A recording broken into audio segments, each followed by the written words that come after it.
Welcome back. We've come to the end of TV 47 Prime, but don't go anywhere just yet.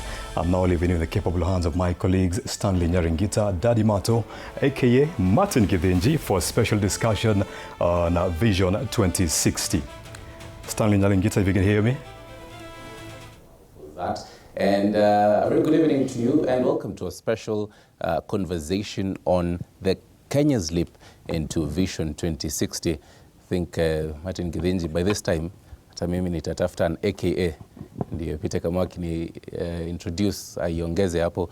Welcome. This is TV 47. We're live on YouTube as well as on our terrestrial platforms, where we'd really love to hear your opinion about, first of all, Kenya's leap into Vision 2060, as well as an audit of 2030, 4 years into that particular Vision 2030. Have we actually achieved what was intended for Vision 2030? Talk to us on our digital platforms at TV47KE, that is on Facebook, 22047, that is our SMS number. Right here at TV47 headquarters, we have very young faces who will be telling us what their views are when it comes to all the way to Vision 2060, where for some of us we will be 60 years old. Mato will also be telling us how old he will be around that time. We also have very sharp minds with us here from different fields. On my immediate left, Julius Ruto, he is a member of parliament for Keses, as well as a member of the Departmental Committee of Finance and National Planning in the National Assembly. Karibu sana, sir. Thank you so much. Yes. We are ready to engage. Sawa, karibu sana. On the left, Alexander Rithi, Head of Programs at Institute of Social Accountability, TISA. Karibu sana, sir. Asante, and happy to be here. Thank you very much. Next to Alexander is Dr. Joy Kiru. She is a senior lecturer at the Department of Economics at the University of Nairobi. So you have to have that consonant very strongly. The University of Nairobi. Karibu sana. Thank you so much. I'm happy to be here. Yes. Interestingly, she was also part of the formation of the Vision 2030. She'll also be telling us how that was also achieved. And finally, Wangare Kebuchi. She is an African fiscal policy economist with so many years of experience. Karibu sana. Asante sana. I'm looking forward to having the conversation with you. Yes, and as I rightfully said, we have young people with us here who will be telling us all about that. And the person to be interacting with them is Martin Kithenji mwenyewe, aka Daddy Mato. Mato, kwa kazi kwako. Thank you very much, Stano. Tutonge yo mambo ya AKA, usijali. We can help you come up with one, don't worry.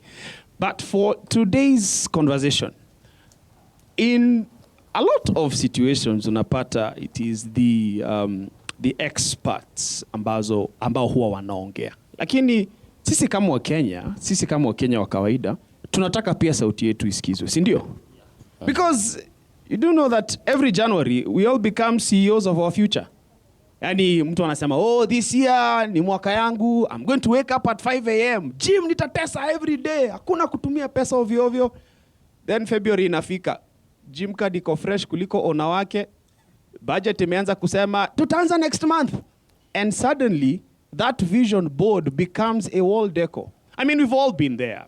Now imagine if instead of one person making New Year's resolutions, it was an entire country, because that is exactly what Kenya did in 2008, and we called it Vision 2030. It wasn't just another document, by the government, no. It was Kenya saying, by 2030, we want to become a modern, industrializing, middle-income country where everyone enjoys a better quality of life. In other words, more jobs, better schools, better hospitals, better roads, better housing, better governance, a better Kenya. And to be fair, this wasn't just ink on paper. I mean, just look around. We have DSGR, the Nairobi Expressway, Huduma Centers, e-Citizen, better electricity access, a digital economy that's become one of Africa's strongest. In many ways, Kenya has moved forward. But if Vision 2030 were a student sitting for KCSE today, would it get an A? Probably not. But would it fail? Probably not as well. It would probably be that student whose report card reads, very bright, but needs to improve consistency. Because while we've built impressive infrastructure, we've also struggled with the things that people feel every day. Quality jobs, manufacturing, the cost of living, public trust, governance. The report proposing Kenya's next long-term vision makes an interesting observation. It says our biggest problem hasn't been that Kenya dreams too small. Dreams tuko nazo, mingi sana kubwa. It's that Kenya doesn't always stay the course. Distractions tu hivi kidogo kidogo pa. Projects zinaanza, government change, priorities shift, momentum slows. Now, imagine building a house. And then the first fundi comes and lays the foundation. Then the second one says, hii design mi siipendi. Anabomoa kidogo, and then a third arrives. Anasema, I think nafaa kuanza na roof kwanza. By the time everybody has had their turn, nyumba itamalizika kweli. And maybe that's been Kenya's development story. Not a lack of ambition, but a lack of continuity. Which brings us to tonight's conversation. As Vision 2030 approaches its finish line, Kenya is now asking a much bigger question. What next? And the proposal on the table is what many people are calling Vision 2060. Officially, ijaitwa hivyo, lakini tunasema ni hivyo. Officially, it's a new long-term national vision that seeks to take Kenya beyond Vision 2030 towards becoming a first world nation. Now, what's interesting is that the dream hasn't changed much. We still want better education. Bado. Okay. Better healthcare. Bado. All right. Okay, more industries. Bado. Better agriculture, technology, innovation, prosperity. Okay, it's fine. We still want them, and we can still get them. But what seems to have changed is the diagnosis, at least. This report argues that Kenya doesn't just need new projects. It needs institutions, a professional public service, long-term planning that survives elections, and the discipline to finish what it starts. So maybe tonight's biggest question isn't, does Kenya need a new vision? Maybe it's this. Can Kenya finally build institutions that outlive politics so that our visions stop changing every administration, every election year, every new administration? Because if we get that answer right, Vision 2060 won't just become another document. It could become the generation that finally finishes what Vision 2030 started. Nilikuwa nikukamia up na nickname nikimaliza hii story, lakini nilikuwa serious na intense. Kwa hivyo, Stano, back to you. Thank you very much, Daddy Mato, for that. And as you rightfully put it, it is additional conversation, and it is what President William Ruto will be launching tomorrow. National conversation on Kenya's future beyond Vision 2030. We are 4 years before 2030. Last year, in October, that is 2025, just to quote what President William Ruto said, we are not meant for the third world. Kenya's DNA is not for the third world. We are in the third world by mistake and default, and we must correct it. And as we're having this conversation, we're going to be seeing how do we correct it, as the president rightfully said in October 2025, and we'll, just tomorrow, as he's going to be having and launching this national conversation, what should be done? Mheshimiwa, I'll start with you on this. Sitting as member of the Departmental Committee of Finance and National Planning, there is going to be so much on your plate when you're having this conversation, matters of the fiscal policies around this. Let's start with the basics. What is the idea behind this national conversation beyond 2030? Thank you so much for this moment you've given me. And Sister knows who put it well, that you cannot start a journey that you don't have a destiny. You cannot commence a trip as you ignite the engine of your car, sitting behind the wheel. You must be going to a place. That is the question. Where are we going? Of course, we are speaking about Kenyan growth of our economy from where we were. And you remember, we got to understand this much when the economist was the president, that is Mwai Kibaki. He started with the issue of economic recovery strategies for the first term he took office, 2003, 2007.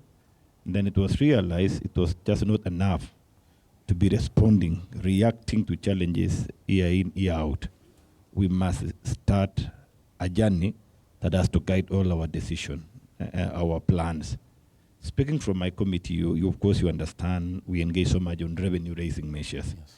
And this Constitution of Kenya has given mandate and responsibility to those who are given power on how to raise this revenue and use it prudently for a given objective. So the question is, what are these objectives? Are we just going to wake up today and say, we need money for this particular work, tomorrow we change, we need money for this? On all of us who've come from school, Professor is here will tell us the characteristics of a resource, which is we know resources are scarce. With all these scarce resources which are constraining for us to move, where are we going to prioritize so that we move? That is exactly the vision. And this is something we are discussing.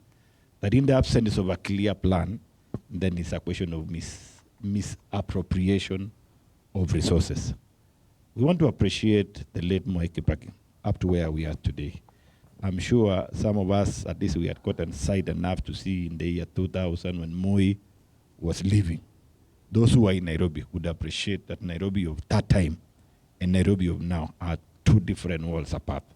That right now you don't need to be in CBD to be able to receive services. You can get services even outside the zones. Like if you go to Karen, you go to every dimension. Why? Because the vision was to facilitate the opening through roads, the interlink roads that are open. If you go to Kileleshwa, you go to everywhere, you can access Nairobi from all dimensions and services. So what we are discussing now is that, yes, Vision 2030, which has taken us for the last almost 30 years, because it started in 2008, and we all know Vision 2030 was staggered in 5-year plans, yes, medium-term plans, and the last one will be coming to an end in the year 2028. At the end of this one, what will be informing our budgets? When we will be raising these revenues through this Committee of Finance, how are we going to spend this money? Are we going to wake up today and decide that this is the direction we want to go? Or are we going to align these resources in a given pattern, in a given sequence that can be evaluated, that we are moving in the right direction and we start direction? So I think that is the discussion that is going to commence tomorrow. The beauty of this and the difference is during the time of Kibaki, it was a boardroom discussion. It was a technical team coming in. You mentioned Dr. who is here. Probably she will tell us how they craft the Vision 2030. It was not a product of public participation, but the product or the gain of Vision 2030 is the new constitution, because one of the political pillar intention was to review our constitution.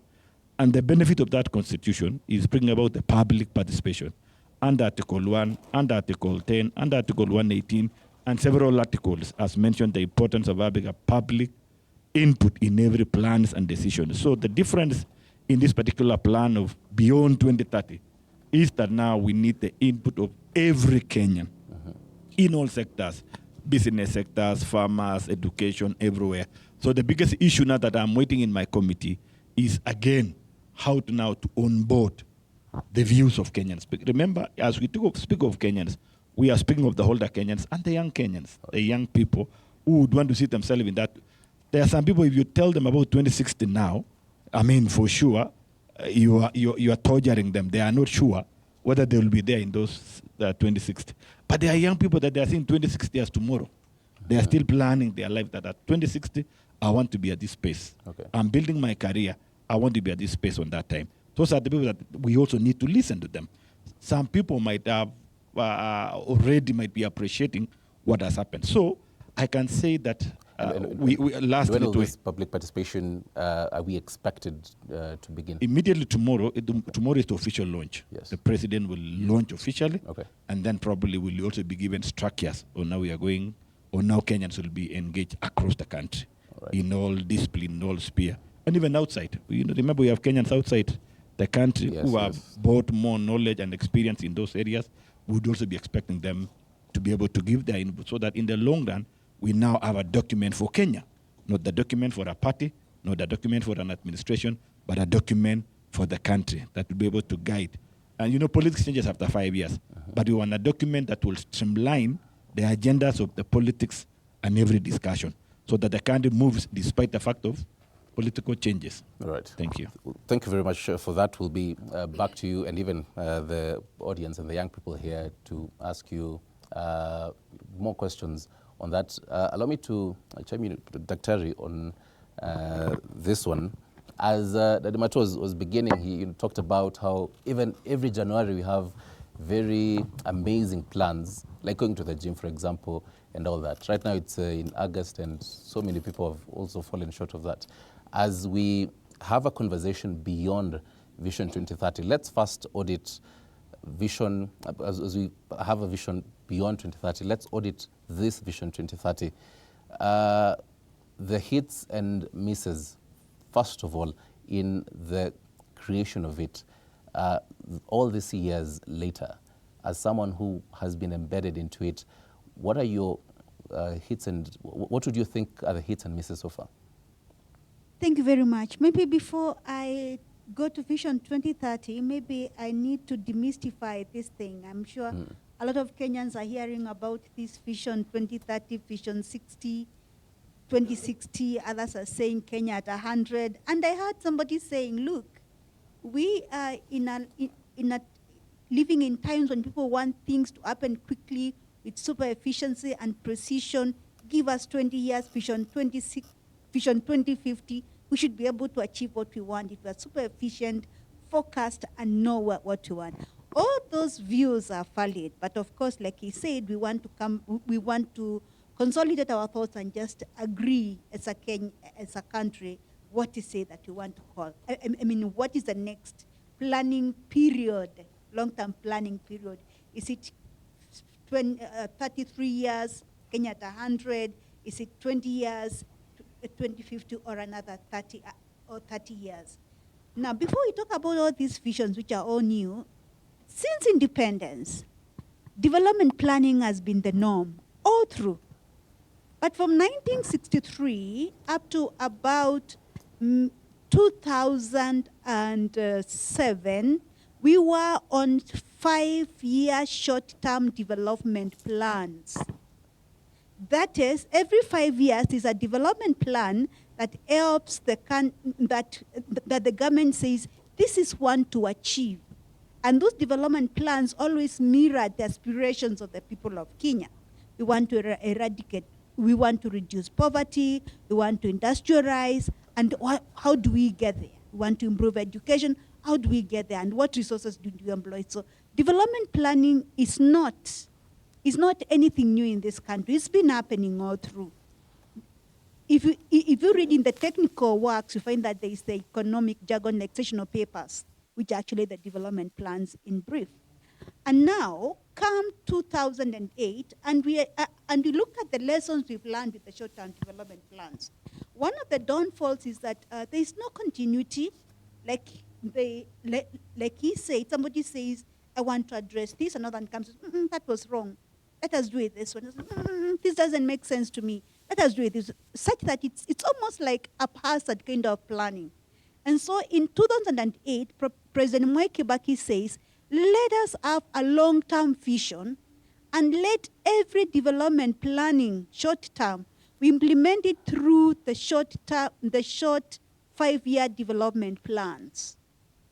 In technical jargons, they call them medium-term development plans, which are really short-term development plans of 5 years. But all of them must be aligned to Vision 2030 so that there is continuity.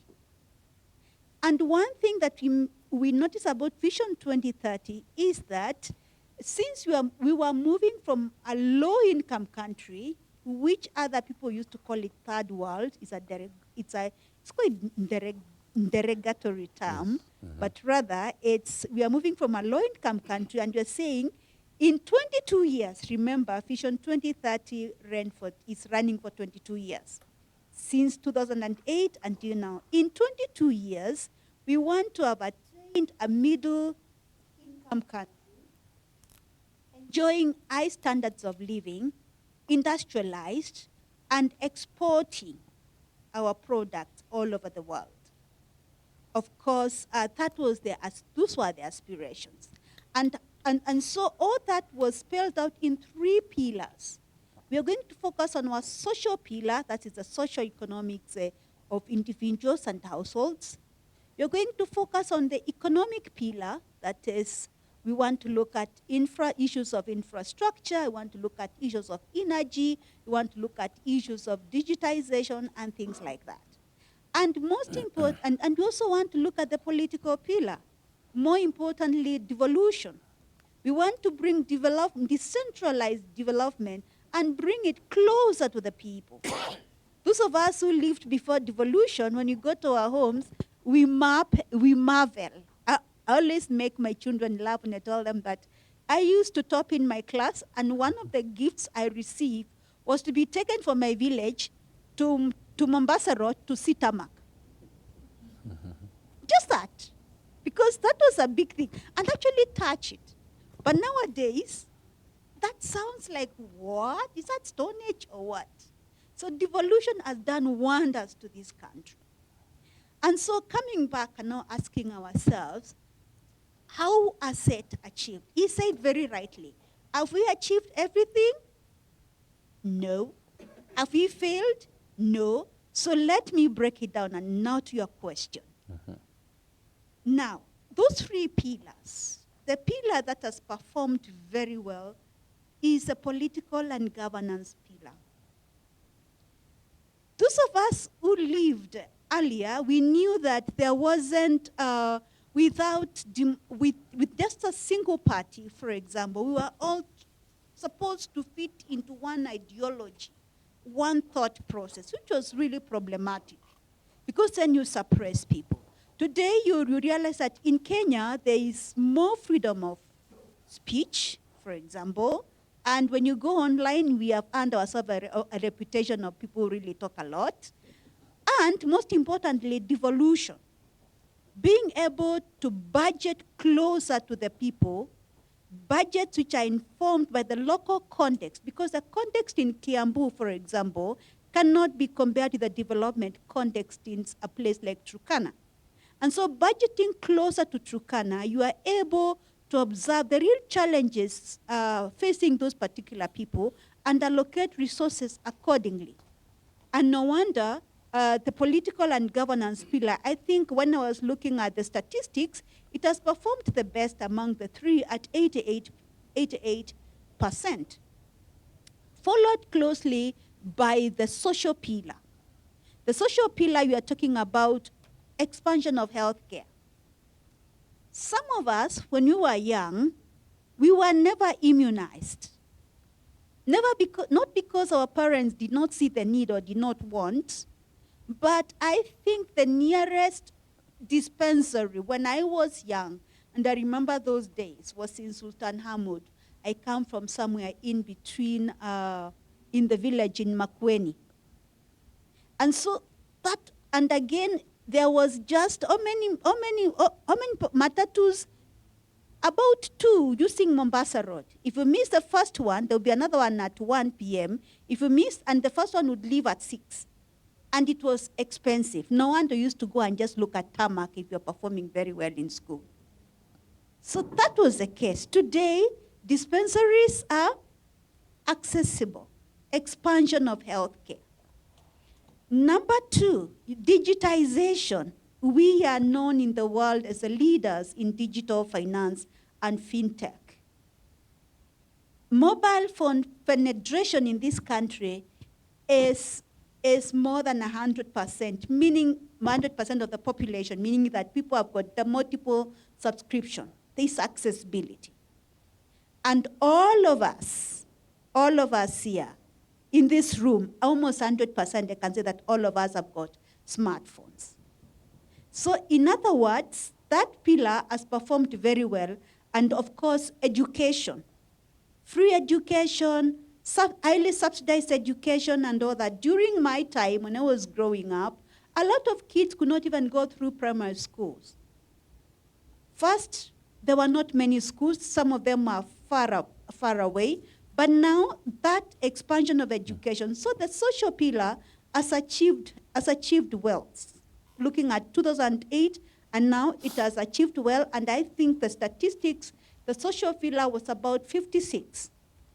And then the one that has not performed very well is the economic pillar, but we have made progress.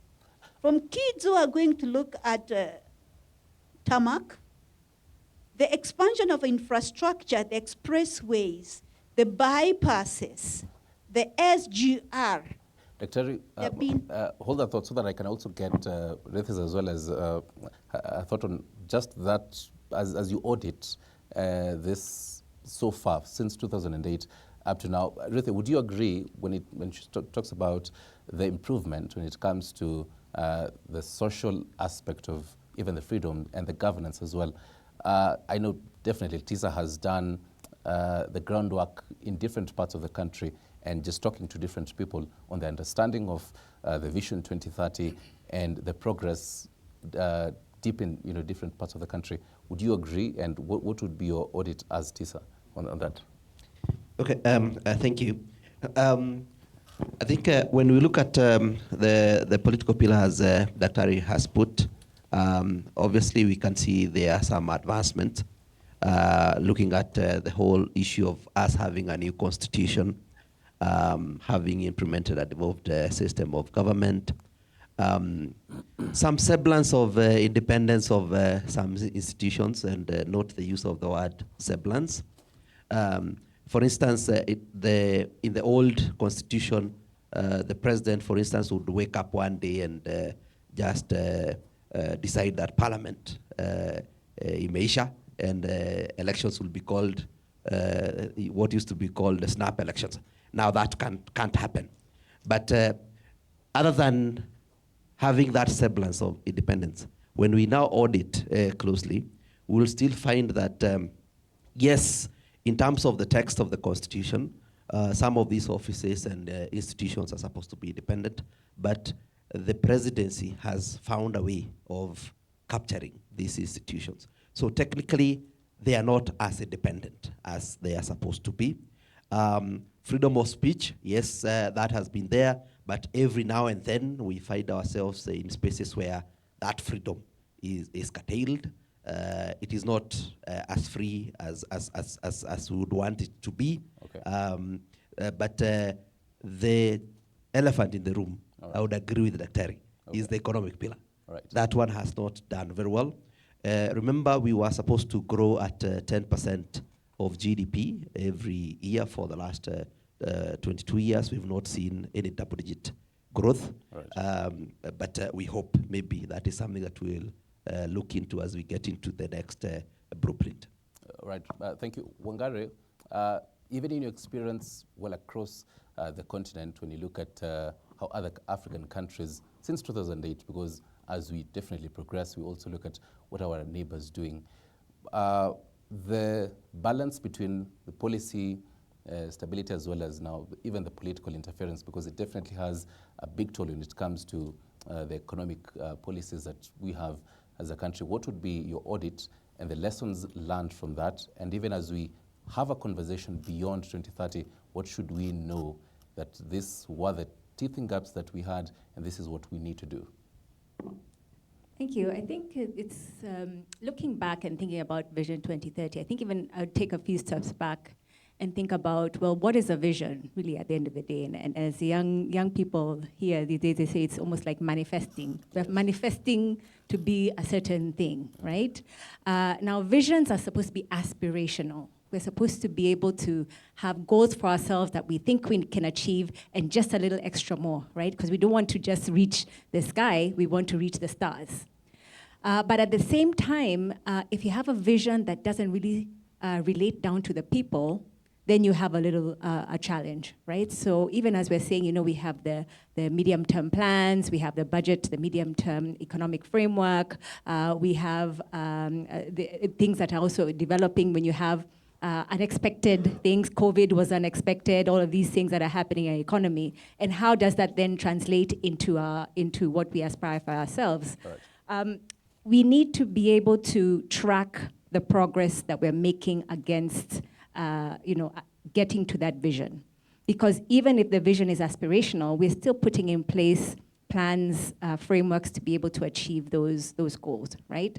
So if But if we have processes in place that we're not tracking, we don't have indicators, we don't have a review, I think the last few years we haven't had a progress update in terms of what we've been able to achieve, that becomes problematic, because if we don't understand where the challenges are in reaching those objectives, then we run the risk of doing those same challenges over and over again and not even achieving what we have what we aspire to be in our Vision 2060. So, looking at other jurisdictions, one thing I have to say, when I was reading the abridged version of we are calling it the 2060 vision, there's still a lot of language in there that is problematic to me, right? We talk about we want to be a first world country. And we've just heard from Professor here that, third world, first world, that's derogatory language.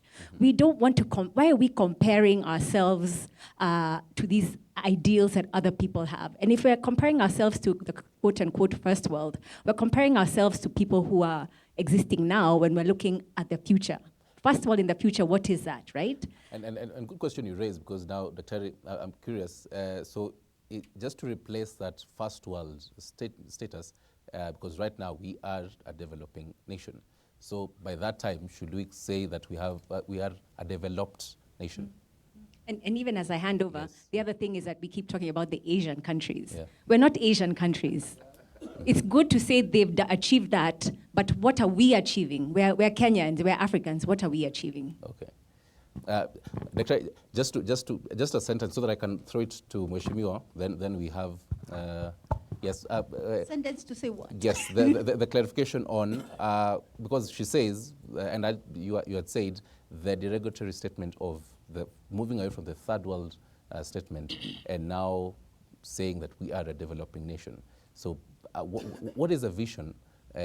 Should we still say a first world, or what? Because young people would really, by that time, would really want to know, this is our status as a country. How should we even put it? Okay, fine. Let's just forget about the name dropping and ask ourselves, this is where we are. Are we happy with where we are?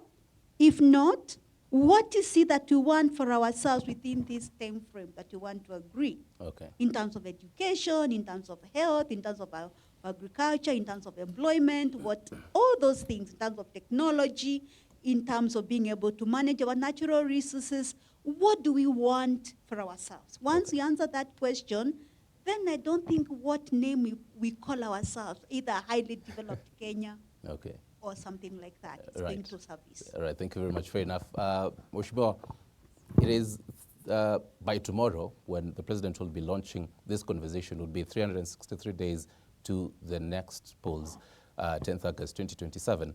And the timing of launching this conversation is something that has been criticized by even some leaders from the opposition. What are your thoughts on this? Is the timing, because 363, this is a very busy campaign period. The trust deficit in the country is definitely low, even from the government.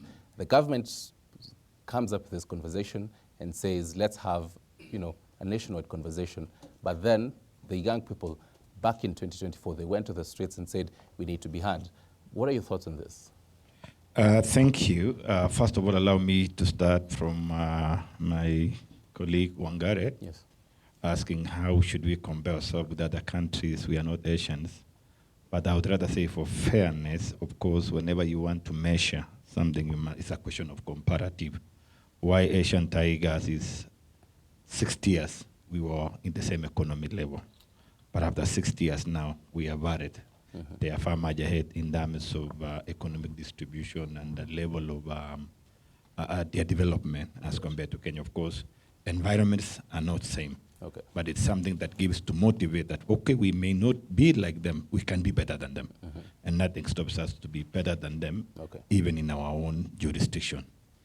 You are asking a political question, and we were saying we may not need to discuss about the politics. But I don't know, I'm not running away from your question, but I'm trying to say, will Kenya stop tomorrow, 2027 after election?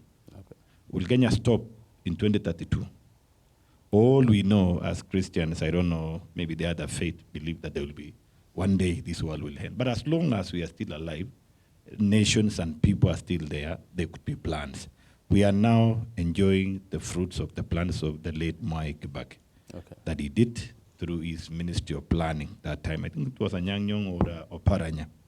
And he put a blueprint that has guided the nation up to where we are today. Like we say, the Kenya of now and Kenya of yesterday are not the same. We're now enjoying an SGR, which was not there. The only railway line we had, single gauge, was the one built by the Mkoloni. Now we have a standard gauge railway. All right. And it's now progressing beyond Naivasha towards Busia. It's now connecting the regions for the purpose of trade. We're now building a dual roads, the main corridor from Rironi Summit all the way down towards Malapa. These are things I'm saying we should separate politics from the realities. The realities is this. We know we have power to put people in place to a vote. That is 2027. And that one has nothing with the plans of Kenya. And this one will not stop Kenya from, even if we change those who are in administration now, or those who will be thereafter, it doesn't mean that changing, again, we are going to change on the plans. And sorry to this, let me paraphrase. There was a senior leader who has been a leader in this nation the other day was put into a question on a platform like this. What will happen if should you be given power in 48 hours? And I was surprised to say, I will abolish this. And looking at this economic pillar, we've talked about social economic pillar. One of it is universal health coverage. And remember, it has come through institutional framework up to legislation. Then saying, I will abolish. So what are you going to replace with it? So those are part of the issues we're saying we should divorce politics from the plans of the nation. From the dimension where the country is going. And that's the essence of election, so that we feel those in governance are not doing enough. We have an opportunity to put different driver in governance so that we achieve that plan. And that's what we are discussing tomorrow, launching past or beyond 2030 vision, so that beside all these changes we'll lose, we still have to be in a given line. So it's not a question of trust on those who are in power, but it is an obligation. Because remember, last I wind up, the last midterm economic plan, MTP4, shall be ending in 2028. Tell me of the budgets of 2028, 2029. Where are we going to base the budgets of 2028, 2029? Where are we going to face the budgets of 29, 2030? So there must be a plan. Allow me to get a response from Rithi. Yes, please. But I want to conclude on that these things helps us keep continuing planning our fiscal space because of this guided plan. So it's not a question of those who are in political power now, but it's a question of having the right tools to take us forward. Thank you. Thank you very much. Rithi, the reason I'm throwing it to you as from the social accountability side of it, this conversation is led by Professor Anyang' Nyong'o in that particular working group. And we're going to be seeing even the leaders having this conversation 363 days since from tomorrow to the polls. Do you think it will be watered down during this campaign period? Well, from where I sit, we should not be in any hurry to come up with the next vision, given that the current vision is ending in 2030. So between 2027 all the way to 2030, those are almost 3 years, it is possible for us to come up with something that will help us push through the budgeting for 2027, 28, 28, 29, and 29, 30, as we adequately now have good conversations to come up with the next vision. And as we live in this country, once we start this conversation a year to the elections, it will be very difficult for anybody not to relate the two as much as we would not want to. All right. Yeah. Thank you very much. Martin, I definitely know the room and the young people have quite a lot of questions and also feedback, to ask the panel of experts we have here. Martin, sijui leo unaanzia wapi?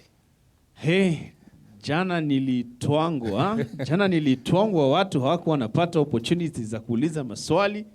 I can only hope that today you're ready and at least we'll start with questions. So if anybody has a question, hebu kwanza tuinue mkono kwanza tuone. All right, I can see. Leo sitapigwa, niko concerned kidogo, leo sitapigwa na gender kwa sababu for some reason we have fewer ladies in the audience today. So all of them at least will get an opportunity to ask a question if they do have one. But I think I can start, if I can get, where did I put the other microphone? I should have it somewhere here. Ah, there it is. I think probably I can start with this gentleman right here. Please ask your question. Remember, just stand up, ask one question, don't ask many. Yeah, so that we can all get an opportunity to ask. Yes, my name is Hassan Lewa, the president of Vuguvugu la Vijana na Maendeleo Pwani. I'm from the coast region where we have suffered because of marginalization, together with border counties, other areas that are ASAL. So my question is, where are you prioritizing? Because we want to be involved, because we are suffering because of our sessional paper number 10 of 1965 that says that we are low potential areas. So how do we ensure that the communities in these areas are prioritized in this Beyond Vision 2030? Right, Thank you. All right, okay. Thank you very much. All right. Tatumaliza line ya mbele tu mara moja. Let's go. My name is Baraza Bethel. My question goes to Mheshimiwa. You're talking about this planning with politics and etc. Ongeza sauti kidogo. Sorry. My name is Baraza Bethel. My question is, is this vision from leaders all about manifestos or development of our country? Because when you look at Vision 2030, we still have projects which are still standing. They're not moving. When you look at different ministries, for example, the Ministry of Education, we are also carrying a lot of debts that are causing universities not to operate well. So is this visions only aligned to manifestos where we are building roads or building infrastructure, or we are also investing in welfare? And how can we trust you guys with all these big things that you're telling us? Why shouldn't we plan bit by bit, 7 years, 10 years? By the time it reaches 2060, let it be people like me who are talking about it. I would like to advise the government to do small things pole pole. All right, okay. Amesema mimi ambaye nitakuwa 73 sifai kuwa nashughulikia hiyo mambo, ni yeye anafaa kuwa anashughulikia. Thank you very much. Sawa. My name is Floyd Umokelo, a student of law at Kenyatta University, and also I am the chair or the Secretary General of the Media Lawyers Association of Kenya. And I've listened keenly to what you have discussed, so I'll take a bit of time. Lakini si sana. Kenya has no shortage of visions. We had Kenya Vision 2030, which Kibaki entrusted the National Steering Committee to do it, Vision Steering Committee to do it, and by 2008 we had it. 10th of June, they launched it. The question is, what has Kenya Vision 2030 achieved and what it has not yet achieved? And for that particular case, I will talk about the issue of the political governance pillar. On that, the political governance pillar, we had the issue of industrialization. As we speak now, Kenya produces 3,843.8 megawatts of power. We are still shooting far below our weights. On the issue of, maybe let's talk about the issue of national debt. We still have problems to do with that. So there's a lot of things we need to work on as a country. We had targeted a 10% economic growth. That was annual growth, 10% annual growth. Currently, Kenya grows at 4 to 6%, roughly 5% growth, which means we are still not getting there as a country. So that is very important. Let us assess what the journey that we have had. What have we done and what have we achieved so far? On the issue of public participation, very important. Article 10, the national values of our country. Public participation. If you look at the Attorney General and two others versus the Vindi case, the main ground for the falling of the BBI case was on the issue of public participation. Very important. We cannot reduce national discussions into boardroom meeting talks. Right. The nation should be very much involved into such affairs. And as Lois said, recipsa lokito, the thing speaks for itself. If it will work, we will see it as a nation. Right, thank you. Recipsa lokito. At least two more, and then we can have answers to those questions. Good afternoon to the audience and to the panelists. Thank you for having us. My name is Macharia Maina. I'm a youth advocate and hopefully the incoming member of parliament, Ruiru constituency. And I end up being colleagues with my friend here in next Bunge. So my question will go directly onto the timeline. There is a lot of suspicion, especially around the timeline. We are making a 34-year plan, and we have it formulated or formed within 1 month. And if you compare this to what happened in 2030, I had Mwalimu here was part of it. It started in 2006, ended in 2008. So these are 3 years of formulation, advocacy for the program, and then up to implementation. And again, it was implemented in a government that had just come in. So right now we are beginning a conversation in a political season where we are just about to go into an election, and where the political environment is wanting. So we have we have insecurity issues, we have political, I wouldn't want to use the word political instability, but isn't this, wouldn't the government look at this, and especially with the timelines, wouldn't this be viewed as an attempt at political interference or election interference, considering the timelines that you are working with? And lastly, just in May this year, 2026, in a conversation between the National Economic Council, the Somali National Economics Council, the director of the Vision 2030 Development, or VDS, I forget what the D stands for. VDS announced that Kenya was planning or was coming in to implement Vision 2063. So this one was supposed to be in line with the AU Agenda 2063. So at what time did government change its plans between May and June from going the Vision 2063 route to now having an entire new Vision 2060? Thank you. All right. Okay. Last but not least. Thank you very much. My name is Eddie. I have several questions that I would like to pose to all the panelists. I'll start with the Kindly make them short then. Sure. When Martin here started the intro, where he talked about fundis, I think when he talked about fundis, he meant that after every 10 years, or rather 5 years, we have new people coming into government. As a house, what kind of legislations are you looking at? I understand that this is this kind of vision is when we are starting to having discussions about it. What kind of legislations, or rather, what kind of the structure that will anchor the National Development Charter to ensure that future regimes cannot alter or underfund the vision that we're having? I'm a man who believes of moving forward. So when we're talking about Vision 2060, let us talk about Vision 2060. Prof, the Vision 2060, I believe one of its main focus is about AI. Yes. Now, when we talk about AI, Prof, you are, I believe you are a mom, and you are a prof, you teach students. Is the curriculum we are being taught as students give us an opportunity to provide the workforce in the vision that we are proposing today as the Vision 2060? Then I'll go to Ms. Wangari here. How do we bridge the gap between massive physiological gap between elite long-term blueprints that we refer as first world by 2060 and the immediate painful economic struggles of ordinary Kenyans today? We know there was some poll, or rather an opinion poll or some research that said that by some time, the number of dependency ratio will get high from this number to this number. So when we want to fund, or rather we want to go to the first world country, how are we going to ensure that we are not only going to the first world country in terms of infrastructure, in terms of the systems, but we also involve our wananchi? Then the last question goes to Mr. Alexander. Vision 2030 was heavily built on infrastructure that was funded by the external debts, leading to our current fiscal strain. Then with the Vision 2060 estimated to require trillions, how are we going to realistically fund it through?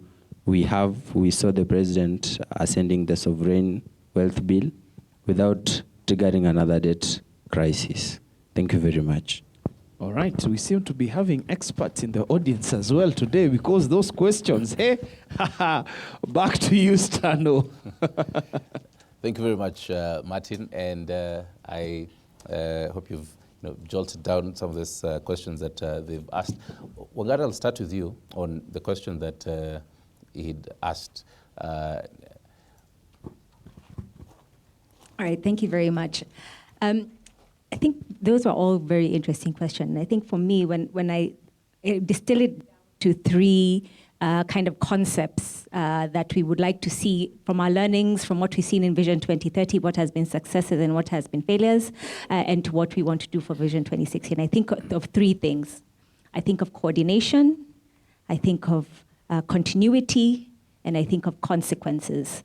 When I say coordination, I think one of the things that have dogged our development is that we work in silos. A lot of our government institutions, sectors work in silos. Health doesn't know what education is doing. Education doesn't know what manufacturing is doing or trade. And this has been very expensive, number one, for our country. And number two, we find that we have a lot of stalled initiatives because we don't have a coordinated effort. One of the brilliant things about a vision, of the uses of a vision, is that we can all aspire to one thing. And if we do aspire to that one thing, then we need that coordination. And I'm hoping that the delivery secretariat, the NESC, can be revived and really being given some strong teeth to be able to deliver this. Continuity is in terms of the projects that we have. Right now we have, the Controller of Budget has reported that we have very, very many stalled projects. Coordination, as I said earlier, between the national and county government is not strong. And then also in terms of the electoral cycles, Kenya, as we know, when there's a new person in town or a new officer or someone elected, they drop the old projects and start new projects. So that, coupled with what we are spending, we say we have this big budget and we start building and developing things, but then we drop them and then start new ones. So this is quite a big challenge, and I think the analogy of the household was quite key. And the last one is consequences. We need to track our progress. If something is not happening well, we need to be able to have accountability. My friend Alex here is one of the key heads of accountability or the people who watch that for us. We need to have clear consequences. And if we're going to compare ourselves to the Asians, I said earlier that we're not Asians, yeah? It's good to have comparators. And I think the challenge I had with the vision is that we're talking too much about them instead of saying what are the principles that we're learning from them that we instill in our vision. So consequences is one thing that I know a lot of the Asian countries got well, that if you're going to change, for example, if you're going to change a budget allocation, you have to have there's a big committee around. If you want to change a small percentage of the budget, that means you didn't budget well, and we need to solve the problem of why you're not budgeting well. So coordination, continuity, and consequences. All right, thank you very much. Dr. as you pick the mic, there's a question for you on at AI and technology.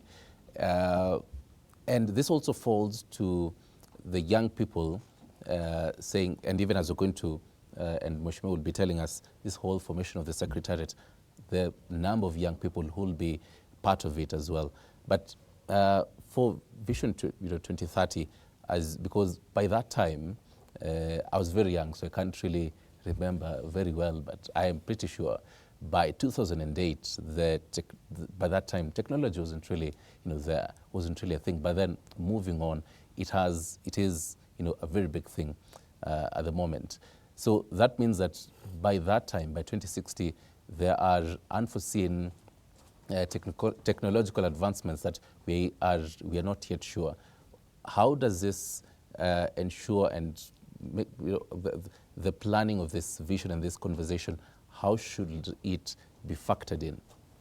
Thank you very much. The issue of technology is real, and technology is changing. Actually, the world is becoming more uncertain because the technology is changing so fast. We don't know where the next productivity projects will be in the next 5 years because of technology. So as we prepare this new vision, we have to acknowledge that.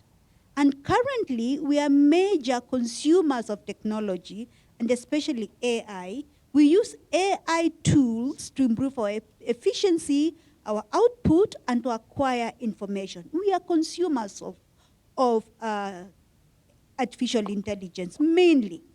Now, moving forward, if you want to be a highly industrialized country, improving productivity from within and also pushing our all economy along, we have to invest in research and development to build artificial intelligent models that address and help us solve our most persistent development challenges, and also to be net exporters of artificial intelligence models to address global issues.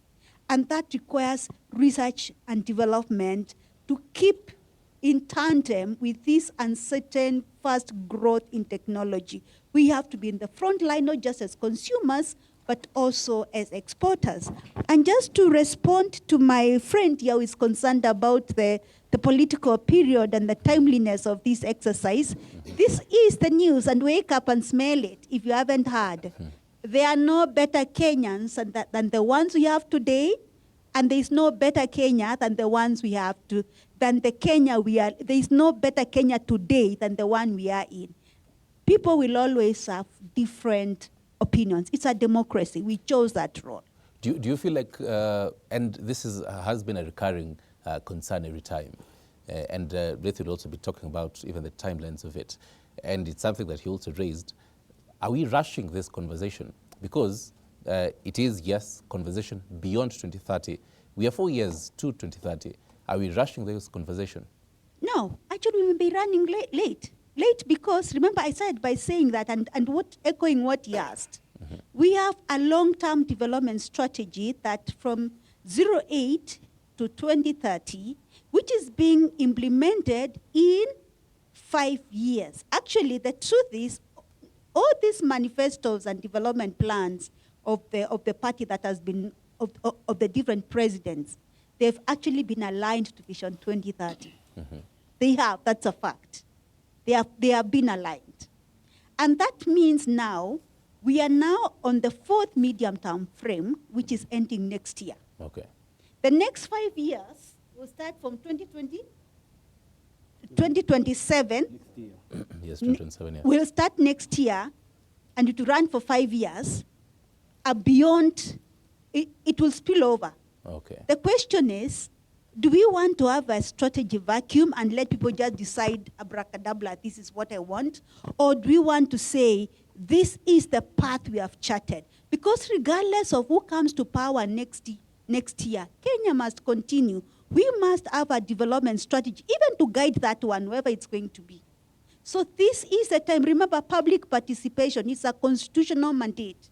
It takes time. And like I said, everybody has a voice, and everyone has to be heard. And thank you for raising that, because now that is where I wanted Rithi to chime in on. Rithi, Yes. public participation, those two words in the country are, it's always a hot potato when you're having a public participation on something that affects, Kenyans generally, because the issue would be, some Kenyans would say, well, this public participation did not reach to my doorstep. Or rather, my voice was not heard, or it was heard, but whatever I'm seeing is not what I said. For this conversation beyond 2030, as we envision and leap into 2060, the public participation, how should it be done, as you advise this secretariat that is actually going to be taking the step to ensure that it is done? How should it be done? Well, you ask a very interesting question. Article 10 of the Constitution, as read together with Article 201, provides for public participation, and I think Article 118 as well. But it will shock you to learn that so far we do not have a public participation legislation in place. We've had a lot of debate and some bill that has been moving in between the office of the Attorney General and somewhere in Parliament, but we do not have a national legislation that guides on what is adequate public participation. That is what has led to many cases falling when the issue of public participation is brought around. So I am also waiting to see the structures that will be put in place tomorrow as the President launches this process, so that we see what will be considered adequate public participation in the absence of a legislation. The other issue is up to now, we do not have an economic planning or a national development legislation as well. The current law that is used for long-term planning is the PFM Act. So in my view, one of the things that we ought to do, and Mheshimiwa will talk more about this, is come up with a national legislation on economic planning or long-term development planning, which should guide this process. And that is what should actually tie any new administration that comes in to ensure that there is that continuity that Wagari is talking about. If I just go back a bit, if you look at Vision 2030, in my view, we implemented it very well between 2008 and 2013, and 2013 up to 2017. From there, then we came up with something called Big Four. In my view, we started going off course, and we had a lot of emphasis on Big Four. Come 2022, we now started talking about bottom-up economic transformation agenda.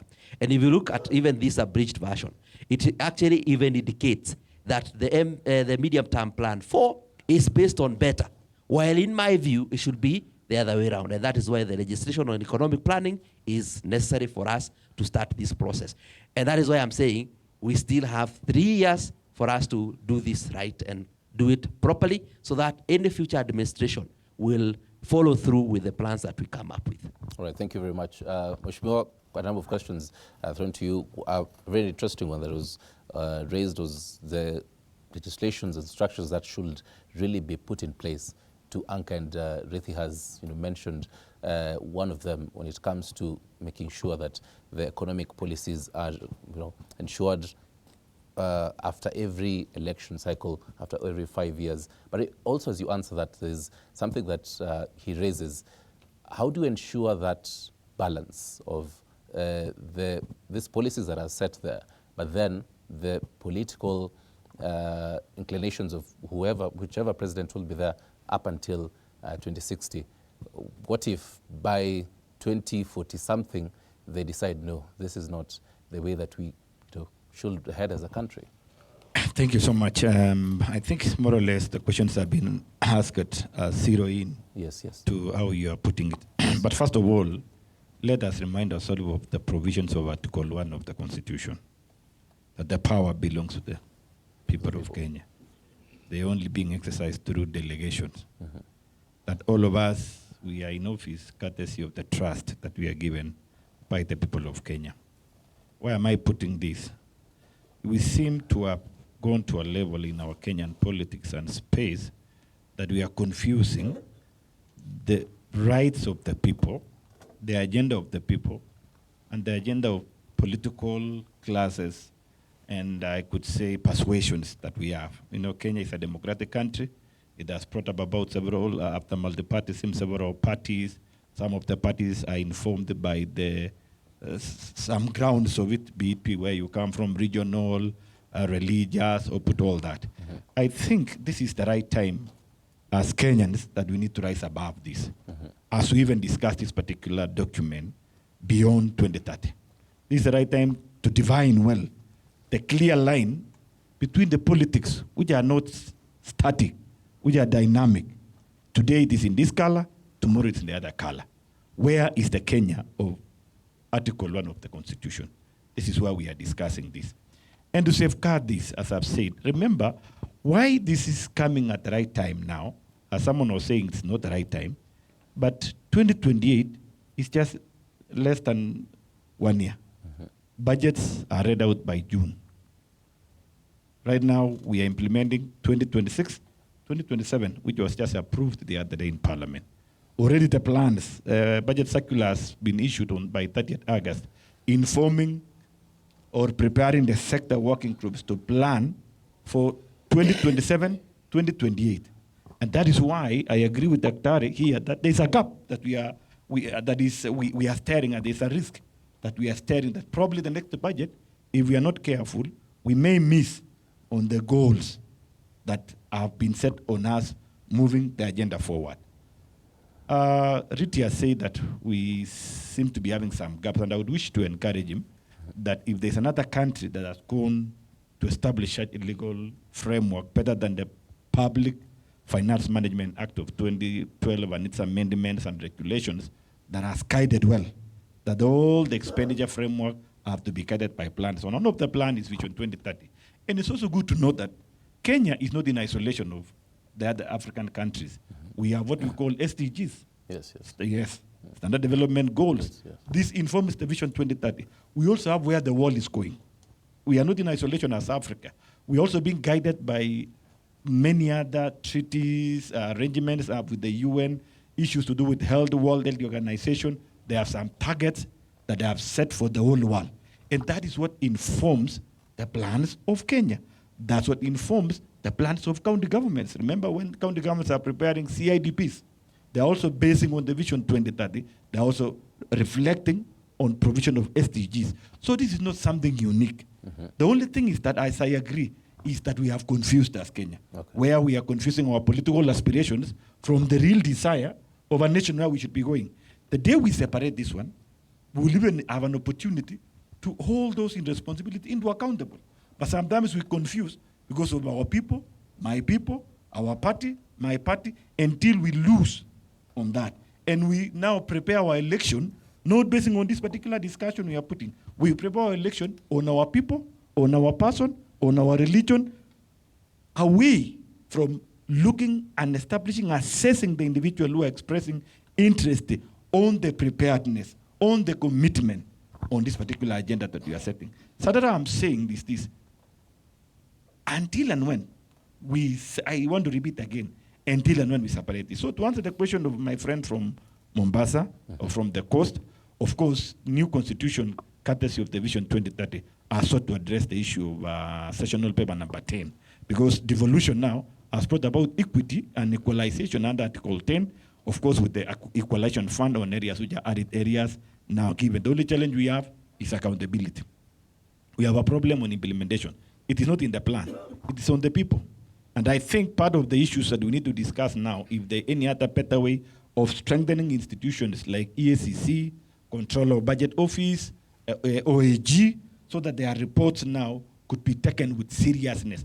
Otherwise, I can say in Kenya, as somebody has said, I think in Africa, we are among the best countries that we have institutionalized our democracy in such a manner that we can have all these address issues. Right. What I've seen only that we are not trying to address, which have been the caps all along, is that own economic aspect we are still doing poorly because we are still a trading nation. We import almost everything. Like now, coastal region, we should be discussing on how to expand edible oil growth in coastal area because that is the source of the crude oil that we can manufacture our own edible oil.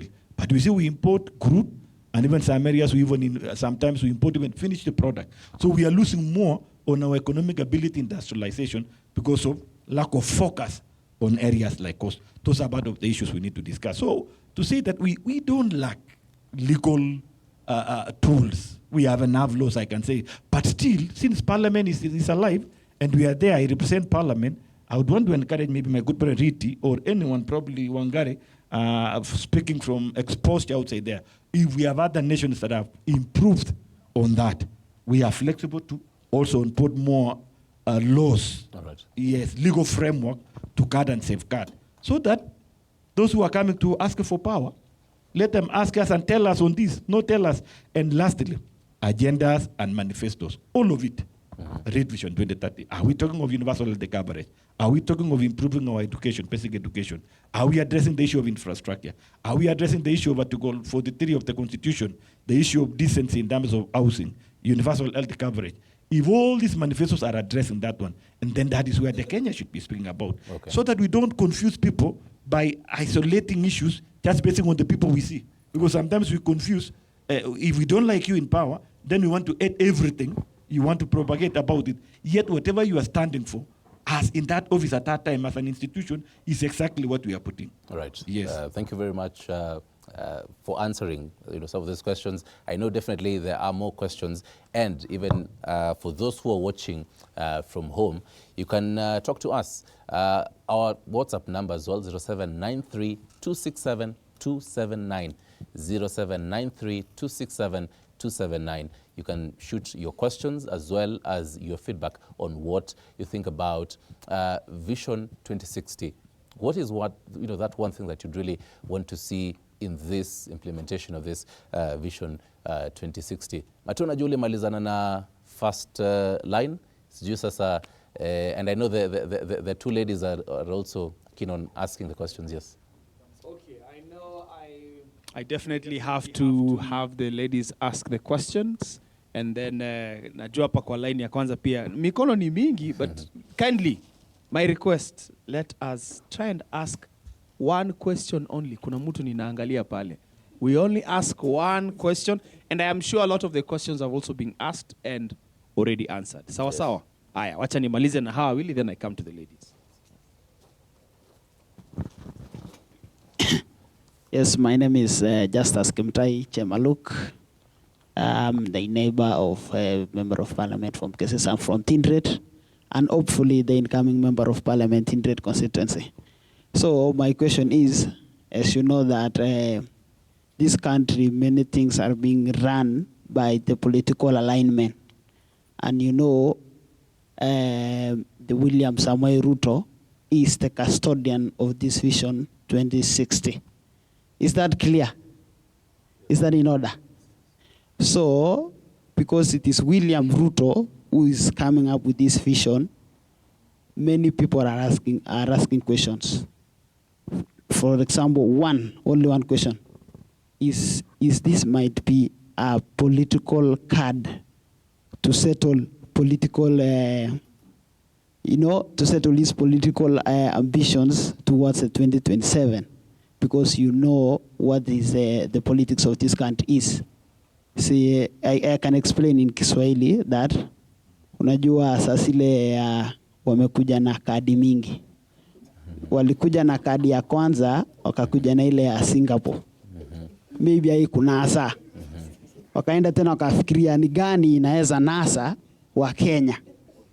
Je, tunauliza hii inaweza kuwa ni ile kadi yenye mnasema ni gani inaweza kuwa ina NASA? Wacha tuweke kadi ya 2060 tuone kama inaweza NASA. Because Kenya are excited people. Even ndo tunauliza. Okay. Thank you very much. Thank you very much. And just as before you take, just for your information, today Treasury Cabinet Secretary John Badi said that this is not President Ruto's push, but then the country's push. Thus are his words. And according to him, even beyond 2032, he will be. But then we'll be getting more from the experts. Yes, continue.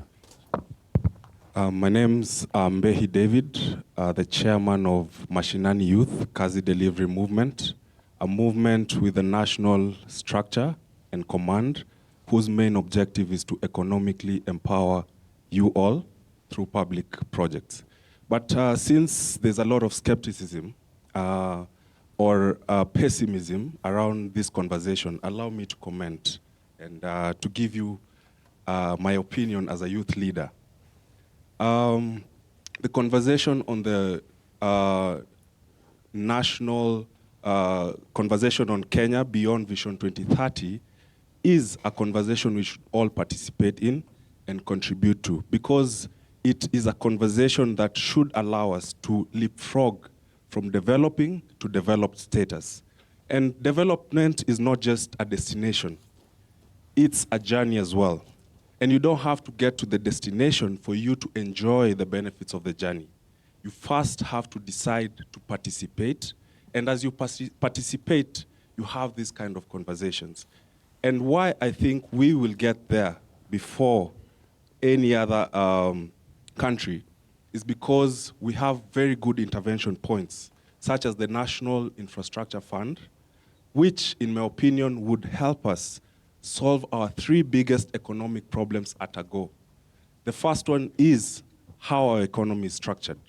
We are an exporter of raw commodities and an importer of finished products, which leads to the second problem, which is we have trade and payment deficits, which leads to the third problem, where we have fiscal deficits, which allows us to borrow. With the National Infrastructure Fund, we will be able to solve all these problems because first, debt will be removed from the balance sheet equation. And secondly, we'll be able to invest in infrastructure through investments and not through equity and not debt.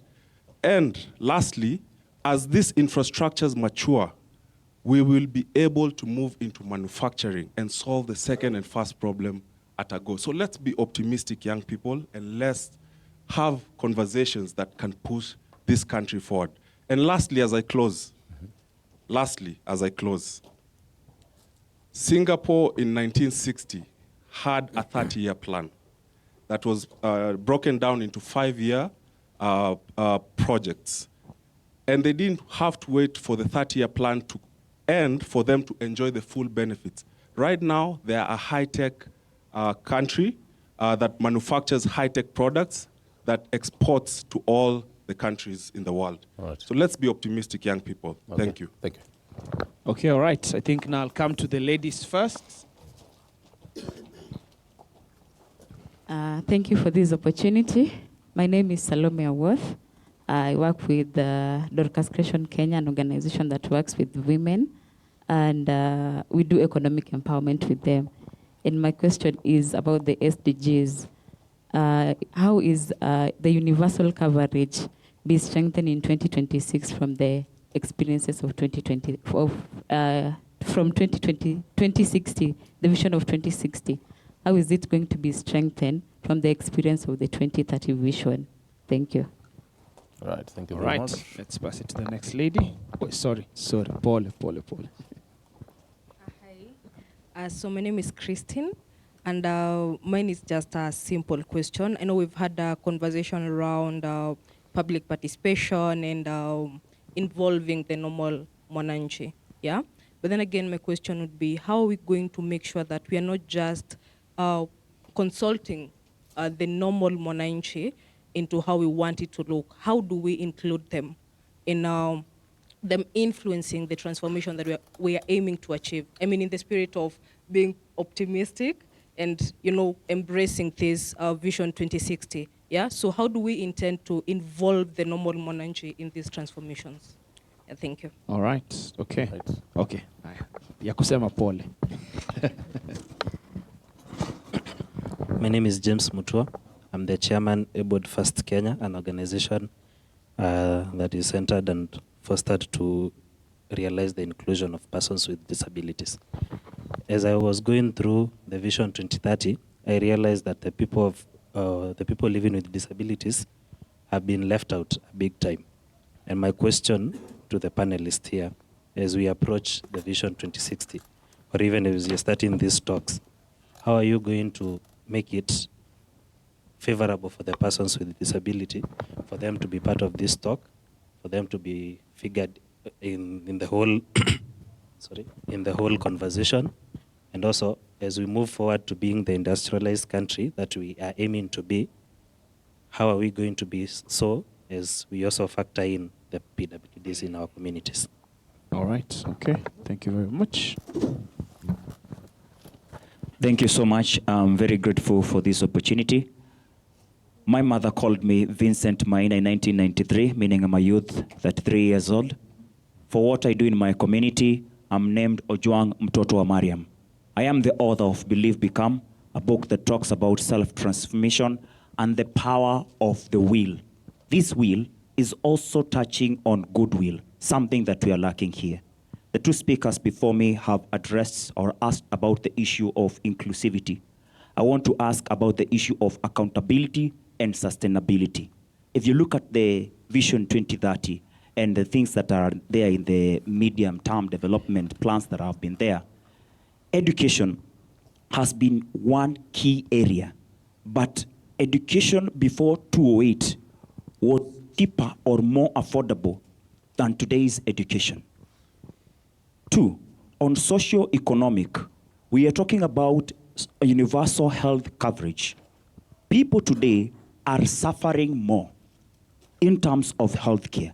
Yes, we have immunization, but we also have enforced vaccinations for a lot of things and selling fear to the masses for them to be vaccinated on different things that they want us to buy vaccines from. So we want to know, on issue of accountability, we are now revolving around a place where fisi ndio inaongoza mkutano wa kondoo. And this FISI has not been having goodwill to ensure that sheria zenye ziko zinasaidia kuleta sustainability. The president we are having today is the same president who keeps praising the gains of the regime of our former president Mwai Kibaki. But he is easily and daily ensuring that he's eroding all that, from the public trusts to the structures set for all these things that we are asking for. On matters sustainability, then how are we going to ensure that we as Kenyans, not the president who will come after 2027, are going to have sustainability of this vision that we are asking to have, now that we are saying inatoka kwa mdomo wa fisi kielekea kwetu sisi kondoo. All right. Asante sana. We'll pick that last one, that we can have the answers of the questions and then wrap it up. Yes, continue. Thank you very much. My name is Andrew Kandie. I'm a youth leader from Baringo County. I want to, first of all, thank the panelists for their input this evening and say they are people who, like, when I think about it, they are taking us to Singapore.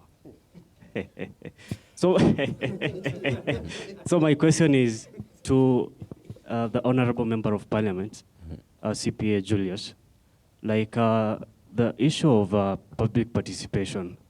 Is it in the pipeline that it should be enacted as a law in Parliament, or what do you think about it? And I must say the Vision 2060 is a very brilliant idea. As a young person, I'm very happy that the President came with this idea that we talk as a nation about our current affairs and where we are going and where we are moving to. Thank you very much and good night. All right. Thank you very much. All right. Back to you, Stan. Sijui hata mimi niulize yangu tu iende kiendaga. Unaweza uliza. Because I think I want to throw a spanner in the works by saying this. So it's very clear that Kenya does not have a problem of ideas or visions. The problem, some might argue, has been implementation. Some argue that it is not implementation, that it is consistency. Okay. Some argue it is not consistency, it is consequences, where we all agree on the consequences.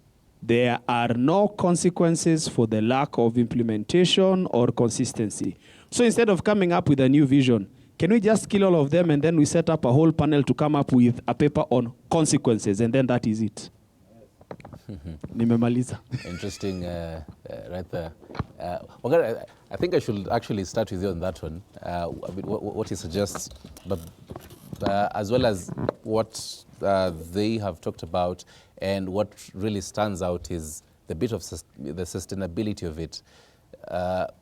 From right now, 2026, if you're having this conversation beyond 2030, let's say from 2030 all the way to 2060, the sustainability of it, the accountability of it. And this is what young people have always championed for. Let's see accountability among the leaders, because, and again, even from members of parliament, from the Senate, and generally the leaders who are going to be championing this vision. I think when we are formulating the Vision 2060, as we're calling it, I think the first thing that we really should realize that a top-down vision is not going to work.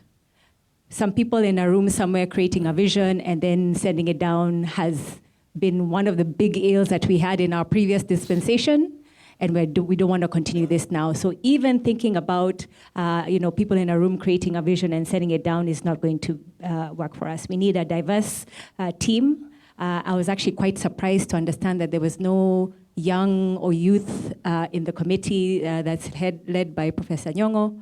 And especially since 2060, some of us will be retired and at home by the fireplace, and the people who we created a vision for are supposed to be carrying it through. So inclusion, having top-down, and giving time. I think Alex has really reiterated this. Doing it in 6 months is almost making us think that it has a political timeline because elections are next year. And so we are thinking that people are rushing it so that it can be part of that conversation. I think taking our time, talking to people who are represented, youth, persons with disabilities, it's critical for that, for sustainability.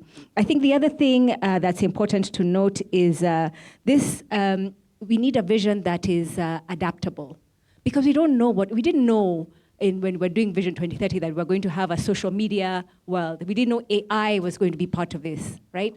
So we need to have a vision that is adaptable. And I know what we're proposing with this new vision is to enshrine it in a legal framework. But enshrining it in a legal framework, we need to be very careful that we're not locking in aspects that will keep us 30 years behind.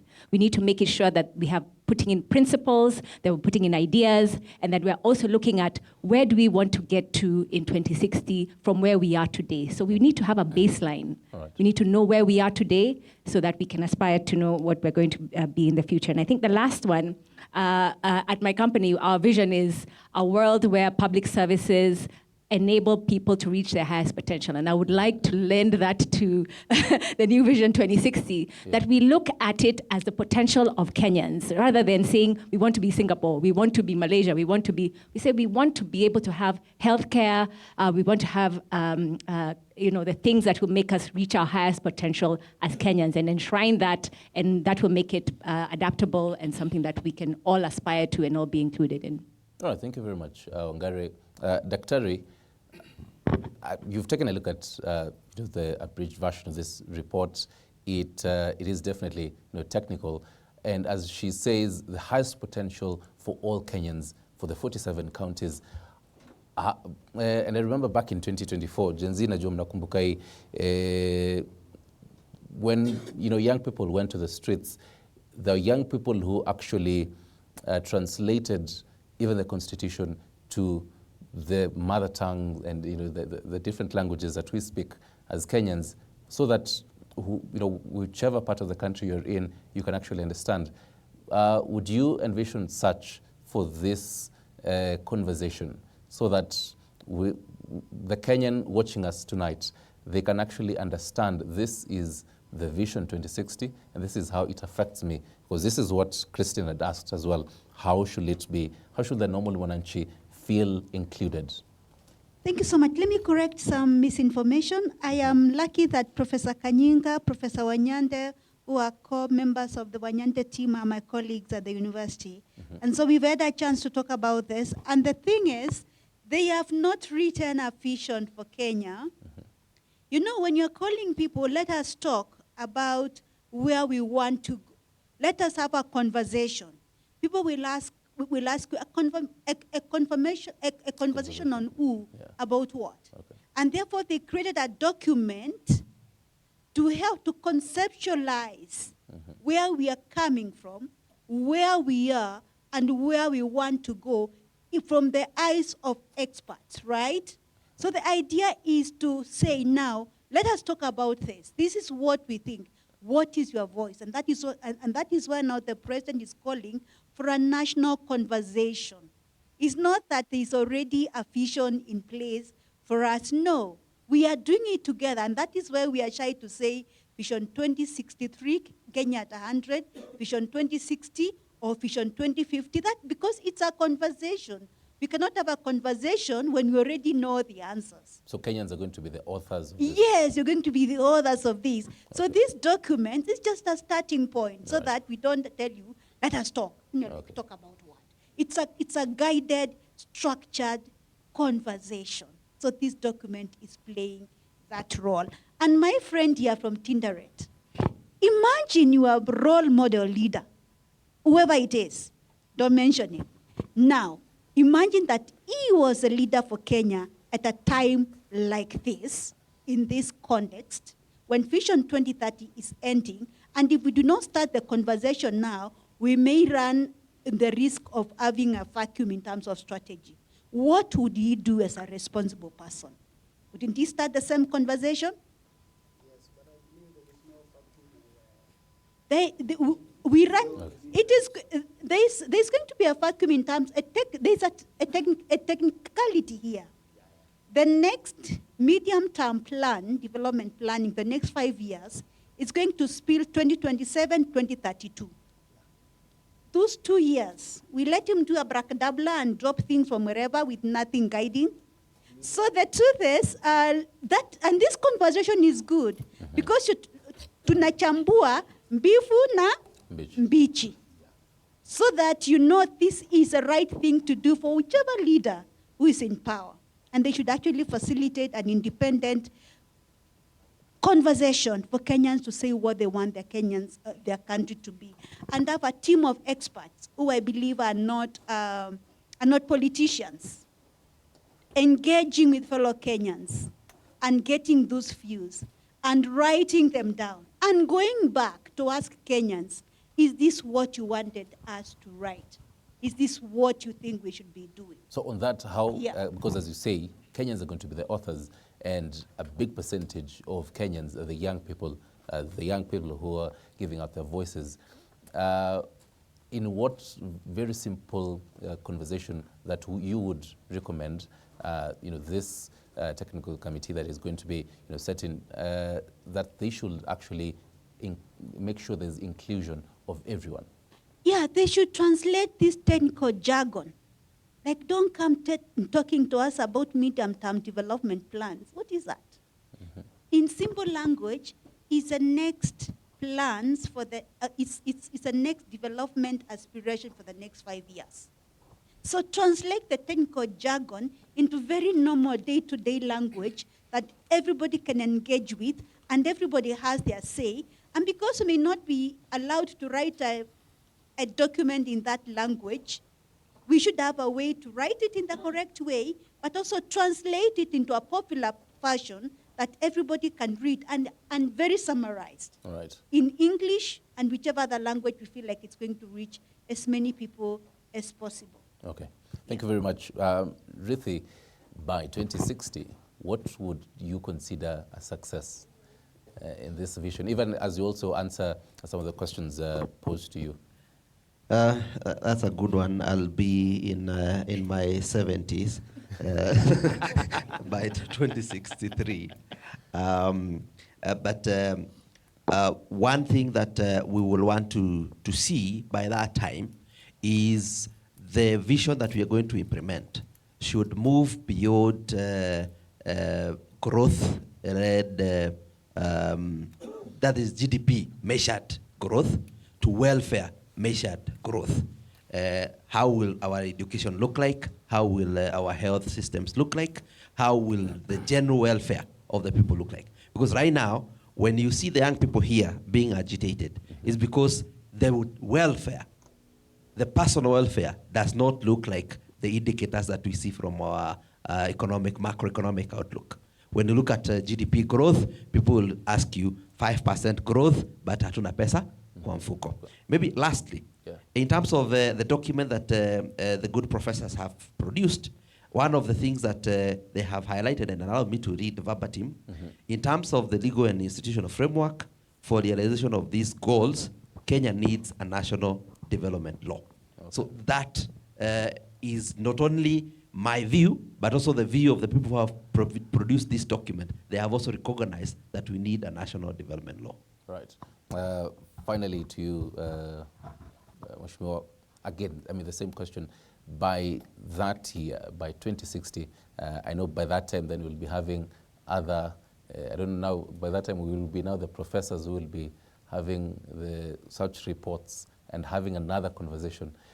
But what would you consider a success at that time? Thank you so much. I think Daktari has put it well. Listening to our conversation here, it looks like there is a preemption that there's a document already existing. And I think it is good to correct at this platform, since Kenyans are following, that the document is yet to begin by the people of Kenya through engaging citizens. The difference between Vision 2030 and the new vision, I don't know whether it will be Vision 2060, whether it will be Vision 2050 or whatsoever, I don't know how Kenyans will decide. The product will come and the name will come thereafter, is that this time round, is a product of public participation because of the new constitution. The other one was done in the old constitution where there was no proclamation or a provision of collecting views. It was only technocrats who met, who traveled across to benchmark on what is happening in other countries and began even from where we never knew we'll get here. And we want to appreciate them. The fact that there is shortcomings, I heard Professor Daktari gave an assessment evaluation of our audit report. Of course, on economical aspect or pillar, we are still doing poorly. We are slightly above 50% of the targets. But of course, we know the challenges we've come through, instability in our fiscal and macro space, an economy that is more dependent than independent, the fact that we are importing everything. We must appreciate, and again, my good friend from Tindred, we cannot sit and say we want to budget our revenues on a pair land, on a pair space. We must be guided. And what is guiding is a legal tool called a policy. And that is the planned policy of Vision 20 that is ending June 2027. July 2027 onwards, we don't have a framework to guide us. That's why we are saying it is time we need to sit now and agree as Kenyans, how are we going to appropriate the resources we are getting. 2060, if you would ask me, I would be happy that every household, number one, can be able to have food. Okay. I think that's what we want. That every household can afford access to quality health care. Every household can access clean water. Basic things we were taught in school, health, food, those are basic things, and clothing. That is what I'm looking for, because we may not be, as much as we want to be at first world, probably even America, if you go to America today, you will still find citizens in the streets, they call the street families. Yeah. It is not unique.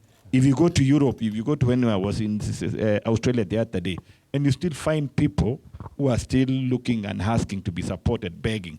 So it's not unique that it's only in Kenya, it's all over the world. But if you look at the rating of the country where they're able to have a confidence in employment level, where you can engage as a farmer, you go to school and you are very certain that after school or while at school, you can afford your education well and sustain your basic needs. I think that is where I'm saying that we should be focusing on that. But I want to demystify this. Okay. I've listened some few contributions, my good friend, and the other side, picking even the name of the president. I'll still persuade Kenyans. Can we be a bit separate in our mind setup, change of our mind setup, so that we demystify, we separate the politics, because politics are not static. We have today we are talking of better plan in this regime. We will have another regime talking of another plan. But you see, things will be informed by other parameters. But this one of sitting down and evaluating our dimension as a nation using this particular plan is what we are talking about. And probably this one will help us when we will be choosing our leaders. Because we also participate in choosing leaders. You know, because of the shortest of time, we've never discussed. How are we going to go to election next year? How are you going to choose your MCA? What informs you on choosing your governor? Leave alone the president, because we have another expenditure unit, a cost center called devolution, called county government, which they are receiving almost 500, 600 billion. We don't hold them into accountability. We speak of share, but share is yet to be effective because most facilities, healthy facilities, are devolved. People can walk in, they are paid their share, but they walk in and miss drugs on the shelves. These are issues that we all have to look at together. We not only need to look at the president aspect from the national point of view, we also need to discuss what kind of leadership are we putting in place. And it's our responsibility, all of us, under Article 1 as Kenyans, so that we elevate our discussion from this emotional, vindictive thinking to an aspect of looking all around and say, please, let's give ourselves the best through the ballot. And I think if we go to that direction, we'll have sorted out these messes as we're going forward. Thank you. Right, thank you very much for that. Ladies and gentlemen, it is a conversation that will be starting and will be officially launched tomorrow. And as you rightfully say, it is a conversation beyond 2030. So from there, Kenyans, as the others, are going to actually be able to see, are we, what will be in this particular kind of vision. Martin, this is where we have to wrap it up. Oh, yes. Thank you very much to my audience tonight. At least and I'm curious, what is your vision for 2060? Mimi naulizo yangu. Mimi wakati kutakuwa na steering committee ya kudiscuss consequences, you will find me there. Me, that is all I want. A steering committee to discuss consequences of everything so that accountability is not a flex. It is a requirement. Oh, yes. That is it. Sindio, mnakubali? Yeah. Thank you Clock very much. it, Clock it. That's it from me. Thank you very much, Martin, for that. And to our amazing sharp minds here, Julius Ruto, Member of Parliament, Keses, as well as member of the Departmental Committee of Finance and National Planning. Thank you very much. Thank you very much, Alexander Rithi, Head of Programs at Institute of Social Accountability, that is TISA. Thank you very much, Dr. Joy Kiru. She is a senior lecturer at the Department of Economics at the University of Nairobi, as well as Ngare Kibuchi, who, among others, she is the Africa Fiscal Policy Economist. Thank you very much, as well as for you, the audience. A round of applause to you. Thank you very much. And this conversation continues. It is a start. It is a start of many conversations that are going to be having for you right here at Cape Media to ensure that you are going to be the author of the vision beyond 2030. How would you want Kenya to look like? We're going to bring you the sharpest of minds. We're going to include you in this conversation so that you can be part of them. My name is Stanley Nyaringita. Thank you very much for being with us this particular evening. Have yourself a great night.